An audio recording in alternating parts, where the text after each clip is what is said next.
ప్రభునందు ప్రియ సోదరి సోదరులారా, ఈ సమయంలో ప్రభువును మనం ఆరాధించటానికి చేరి వచ్చి ఉండగా, దైవ గ్రంథమైన బైబిల్లో నుండి మత్తయి సువార్త 11వ అధ్యాయం 2-3 వచనాలను మనం చదువుకుందాం. మత్తయి సువార్త 11వ అధ్యాయం 2-3 వచనాలు. క్రీస్తు చేయుచున్న కార్యములను గూర్చి యోహాను చెరసాలలో విని, రాబో వాడవు నీవేనా, మేము మరి ఒకని కొరకు కనిపెట్టవలెనా అని ఆయనను అడుగుటకు తన శిష్యులను అంపాను. వీళ్ళరా మనం ప్రభువును ఆరాధించటానికి చేరి వచ్చి ఉండగా, ఆరాధన తలంపులు మన ప్రభు అయిన యేసు క్రీస్తు వారిని గూర్చి మనం ఏమని ధ్యానం చేయగలము అంటే, రాబోవు వాడైన ప్రభు అయిన యేసు క్రీస్తు. అక్కడ యెరూషలేములో యూదయ ప్రాంతములో జరుగుతున్న సంభవాలను గమనించి బాప్తీసమిచ్చి యోహాను కలవరపడ్డాడు. ఆయన బహుగా నిరాశపడ్డాడు. వాస్తవానికి బాప్తీసమిచ్చి యోహాను దేవునికి నమ్మకంగా సేవ చేశాడు, కానీ ఇంకా అతడు చెరసాలలోనే ఉన్నాడు. అతని పని ముగిసింది.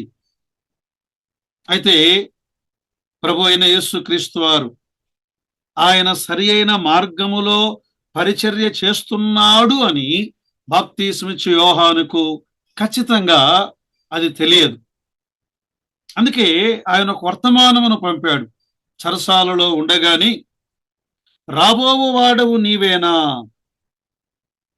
మేము మరి ఒకని కొరకు కనిపెట్టుకొనవలన.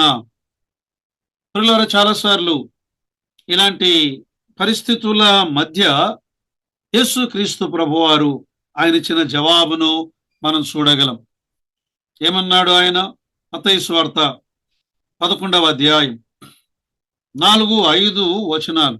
యేసు వారిని చూచి, మీరు వెళ్ళి విన్నవాటిని కన్నవాటిని యోహానుకు తెలుపుడి.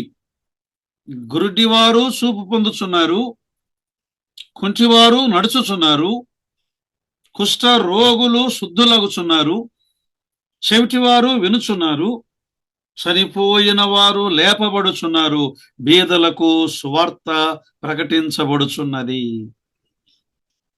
కదా యేసుక్రీస్తు ప్రభువారు చాలా స్పష్టమైన జవాబు, అంటే రాబోవాడను నేనే అని నేరుగా ఆయన చెప్పకుండా, ఒకవేళ ప్రవక్తల గ్రంథాలలో, పాత నిబంధనలో, మోషే ధర్మశాస్త్రములో, కీర్తనలలో ఎవరిని గురించి వ్రాయబడి ఉన్నదో, ఆ రాబోవాడను నేనే, నా ద్వారా జరుగుతున్న కార్యములను ఆయనకు వివరించండి అన్నాడు. ప్రభు ఆయన ద్వారా జరిగే కార్యములు పాత నిబంధనలో యెషయా గ్రంథం 35వ అధ్యాయం 4-5-6 వచనాలు. తత్తరిల్లు హృదయములతో ఇట్లనుడి, భయపడక ధైర్యముగా ఉండుడి. ప్రతిదండన చేయుటకై మీ దేవుడు వచ్చుచున్నాడు. ప్రతిదండనను దేవుడు చేయదగిన ప్రతీకారమును ఆయన చేయును. ఆయన వచ్చి తానే మిమ్మును రక్షించును. గుడ్డివారు కన్నులు తెరవబడును, చెవిటివారి చెవులు విప్పబడును, కుంటివాడు దుప్పివలే గంతులు వేయును, మూగవాని నాలుక పాడును, అరణ్యములో నీళ్లు ఉబుకును, అడవిలో కాలువలు పారును. ఈ విషయాలని యేసుక్రీస్తు ప్రభువారు మత్తయి సువార్త 11వ అధ్యాయంలో ఆయన ఎత్తి చెప్పాడు. ఆయన వస్తాడు, ప్రతిదండన చేయుటకై మీ దేవుడు వచ్చుచున్నాడు. మాత్రమే కాదు, ఆయన వచ్చి తానే మిమ్మును రక్షించును. ఆయన వస్తాడు, రాబోవు వాడు. ప్రియులారా, నిరుత్సాహకరమైన చీకటి రోజులలో బాప్తీసమిచ్చి యోహాను సంఖ్యల మధ్య ఉండగా దేవుడు వారికి ఒక వెలుగును వారి మధ్య ఆయన ప్రసరింపజేశాడు. రాబోవు వాడను నేనే అన్నాడు.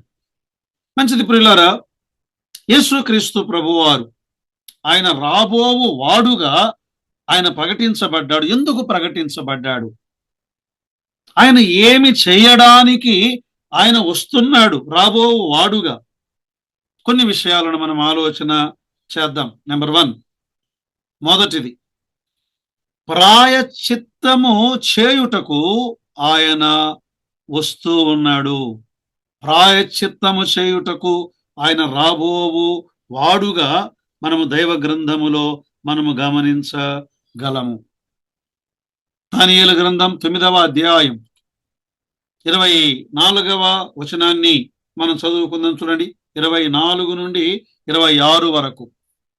తిరుగుబాటును మాన్పుటకును, పాపమును నివారణ చేయుటకును, దోషము నిమిత్తము ప్రాయశ్చిత్తము చేయుటకును, యుగాంతము వరకుండునట్టు నీతిని బయలుపరచుటకును, దర్శనమును ప్రవచనమును ముద్రించుటకును, అతి పరిశుద్ధమైన స్థలమును అభిషేకించుటకును, నీ జనమునకును పరిశుద్ధ పట్టణమునకును 70 వారములు విధింపబడును. యెరూషలేమును మరల కట్టించవచ్చునని ఆజ్ఞ బయలుదేరిన సమయము మొదలుకొని అభిషిక్తుడగు అధిపతి వచ్చు వరకు 7 వారములు పట్టునని స్పష్టముగా గ్రహింపుము అన్నాడు. పిల్లల, ఈ భాగాన్ని మనము గమనిస్తూ ఉండగా ఆయన తిరుగుబాటు మాన్పుటకు అన్నాడు. ఎందుకు వస్తున్నాడు ఆయన? ప్రాయశ్చిత్తము చేయుటకును అన్నాడు. దోషము నిమిత్తము ప్రాయశ్చిత్తము చేయుటకు. సో నెంబర్ 1, యేసు క్రీస్తు ప్రభువారు ఆయన రాబో వాడుగా ప్రాయశ్చిత్తము చేయుటకు ఆయన వచ్చుచున్నాడు. రెండవది, యేసు ప్రభువారు ఆయన ఎందుకు వస్తున్నాడు? చాలా విషయాలు ఉన్నాయి. రెండవ కారణం, ఆయన యెరూషలేములోని దేవాలయమును ఆయన శుద్ధి చేయుటకు ఆయన వచ్చుచున్నాడు. శుద్ధి చేయుటకు ఆయన వచ్చుచున్నాడు. జకరియా గ్రంథం 9వ అధ్యాయం 9వ వచనం. సియోను నివాసులారా బహుగా సంతోషించుడి, యెరూషలేము నివాసులారా ఉల్లాసముగా ఉండుడి.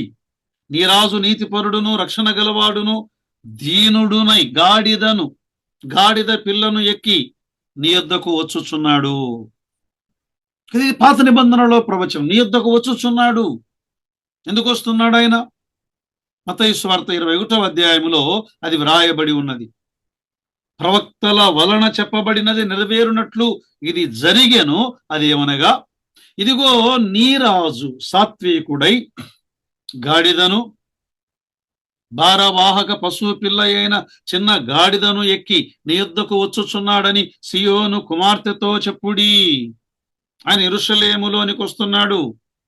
ఆయన యెరూషలేములోనికి వస్తూ ఉండగా జన సమూహములు అనేక మంది తమ బట్టలను దారి పోరుతునా పరిచారు. కొందరు చెట్ల కొమ్మలను నరికి దారి పొడుగునా పరిచారు. ఆయన వెళ్తూ ఉండగా ముందు జన సమూహములు, వెనుక జన సమూహములు జయము జయము జయమని, దావీదు కుమారునికి జయము, హోసన్నా హోసన్నా అని, ప్రభువు పేరట వచ్చువాడు స్తుతింపబడునుగాక. ఎందుకు వచ్చాడు ఆయన?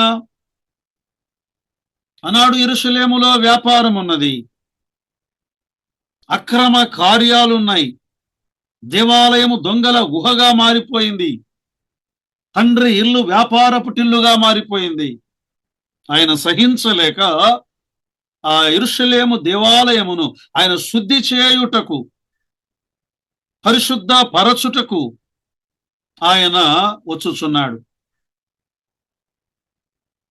యోహాను సువార్త 2వ అధ్యాయం 13, 14, 15, 16 వచనాల్లో ఆ పస్కా పండుగ సమీపమున ఆయన యెరూషలేములోనికి వెళ్ళాడు, దేవాలయములోనికి వెళ్ళాడు.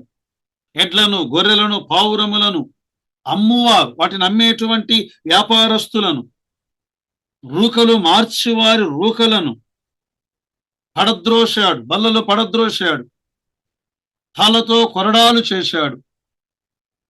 గొర్రెలను, ఎడ్లను దేవాలయము నుండి తోలివేశాడు.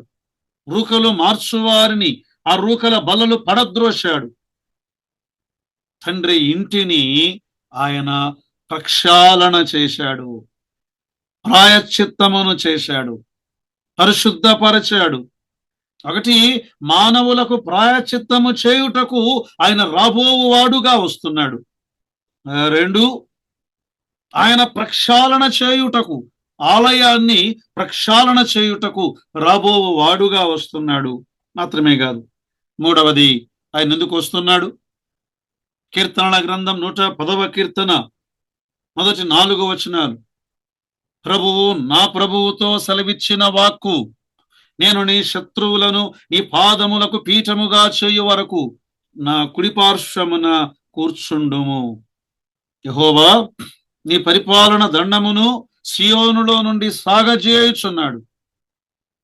నీ శత్రువుల మధ్యను పరిపాలన చేయుము. యుద్ధ సన్నాహ దినమున నీ ప్రజలు ఇష్టపూర్వకముగా నీ యొద్దకు వచ్చెదరు.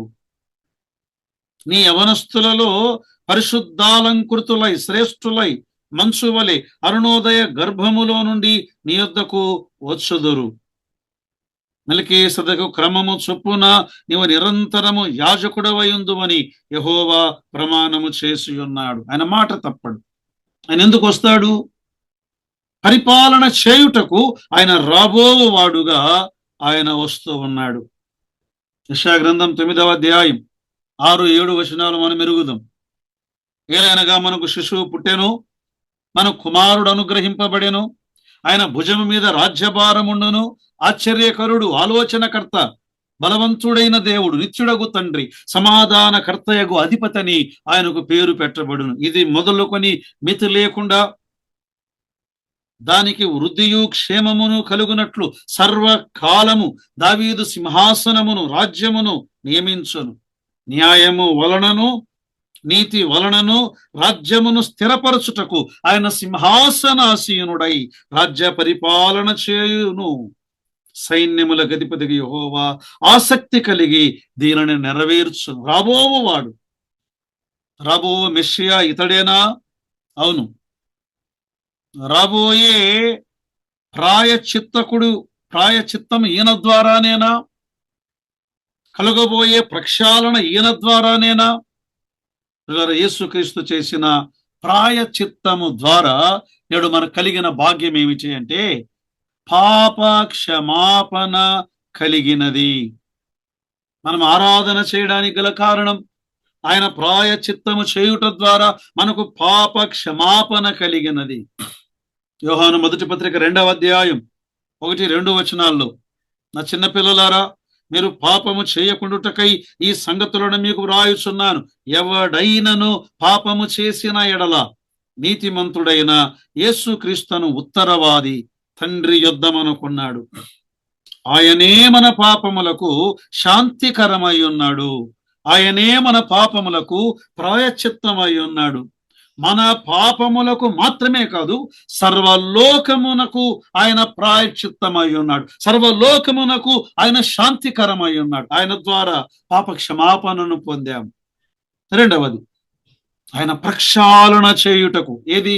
ఆనాడు మలినమైన దేవాలయం, ఈనాడు నీది నాది మలినమైన హృదయం.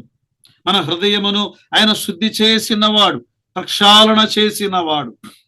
హెబ్రీ పత్రిక 10వ అధ్యాయం 19వ వచనము నుండి, సహోదరులారా, యేసు మన కొరకు ప్రతిష్ఠించిన మార్గముననగా నూతనమైనదియు జీవము గలదియు ఆయన శరీరమును తెర ద్వారా ఏర్పరచబడినదియునైన మార్గమున ఆయన రక్తము వలన పరిశుద్ధ స్థలమునందు ప్రవేశించుటకు మనకు ధైర్యము కలిగినది.